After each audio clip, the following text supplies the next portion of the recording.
Welcome to MicroMoment Monday, and today we're going to run a little test. I love tests. Science, yay!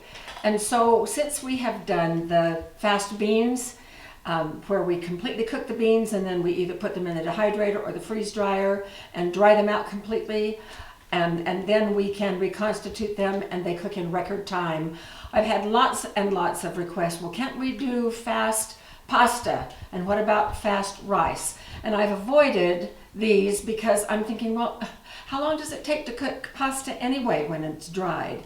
But I've been reading a little bit more, and so today we're going to actually test it out. I want to find out for us whether I think that it is worth it to go ahead and cook the pasta, dehydrate it, and then rehydrate it for a meal to see how much the time difference is. If the time is no different at all, then I don't think it's worth it. But if it is a time difference, then we'll consider it. So here's how I've set this up. I'm going to test 3 different pastas. This is from a package that we get at Costco. 3 different types of pasta. I have in this pan 3 quarts of water. I'm going to put it over on the stove and I'm going to bring it to a boil. Once I have brought it to a boil, then I'm going to drop in 1 cup. Now this is a 1 cup measurement. And I'm just going to fill it to the top. It's a little bit more than a cup. And I'll do this very same amount with both of the other 2 remaining ones. Now notice that I have labeled these right in the green, 1, 2, and 3. So once this comes to a boil, I'm going to dump in a little bit more than a cup, this cup filled. And then I'm going to time how long it takes to cook completely as if we were going to eat it. So it's a little bit al dente. It's a little bit of that. And then I'll write down that time. Then I'm going to rinse it and put it on a dehydrator tray. Once I get all 3 done, I'm going to do them individually so I don't get distracted by trying to do 3 at one time in 3 different pots. I'm going to do them 1 at a time so that I can focus just on 1. So once we get to that point and we're ready to put them on the dehydrator trays, we will bring you back. All 3 batches are done. I started with fresh water each time, the same amount of water, 3 quarts. And I filled this just to the top with each one. You can see the difference in the amount.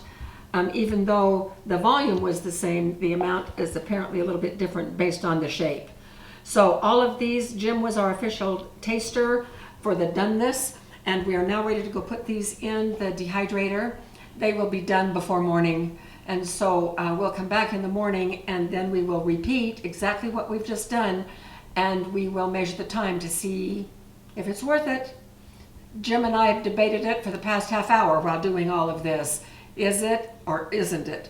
What are the factors? So we'll kind of share some of our conversation with you when we have final results. So see you then. To finish drying, it took exactly 6.5 hours. My dehydrator was set at 159 degrees Fahrenheit, and so it was just a little over 6 hours. It appears to both Jim and me that what we've done is come full circle, because these are right out of the package this morning. These are the ones that have been processed.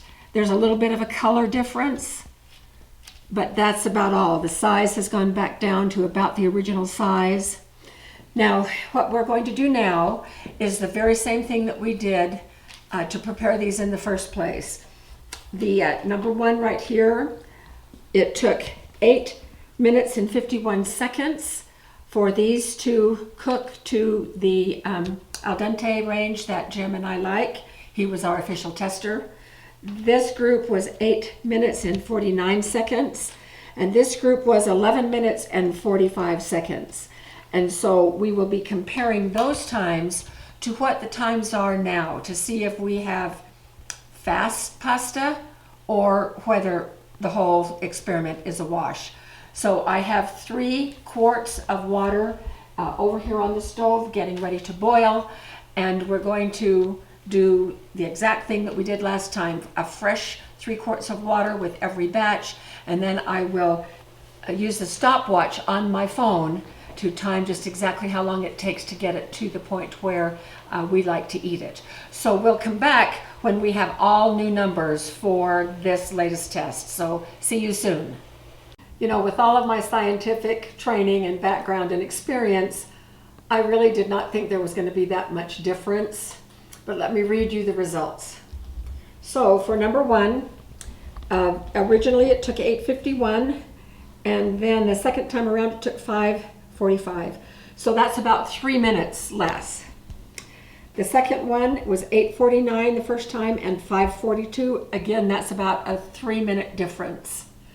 And then for these, the original time was 11:45 and the second time was 9:24.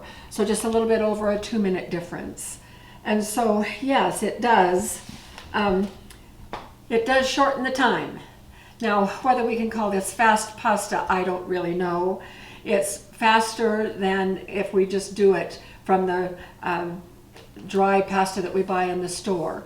Now, is it worth it? Well, I think that is a very individual question.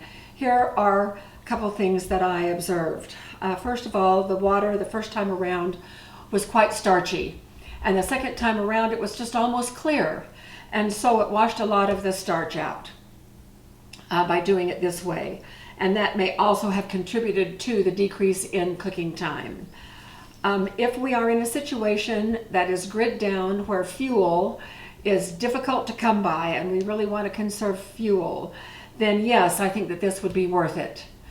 If things are proceeding normally for my lifestyle, 2 to 3 minutes is not going to make that much difference in the prep time of most of my meals.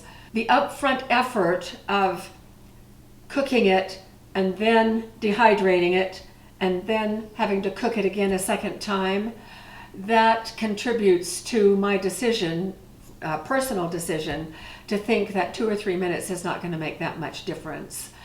Now, the only other thing that I would consider is if we freeze dry this instead and it really cuts it down to say 1 or 2 minutes recooking time, then for me that would be worth something. It's important to note that pasta just in the packages, just like fresh from the store and sealed up in these packages, it's going to keep on your shelf for 2, 3, 4 years, just like this. Pasta stores really, really well. About the only thing that you need to do to this is just keep it to be sure that in some kind of a container so that rodents can't get to it. I don't do any other thing to it. I don't open the packages.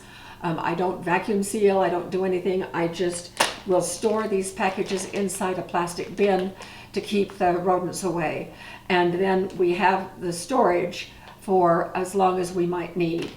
To have some done up this way, to do it in faster time, may be worth it in some situations. If we're going camping or if we are in a, like I said, a grid down situation, it might be worth it. So anyway, one of the things that I just love about science is that no matter what you might think, according to your very best knowledge and experience, always test it out to get the true response. So this has been a fun little test, and I think very much worth our time. So hope that this information is useful for you, and thanks for joining us, and we will see you next Monday for our next Micro Moment.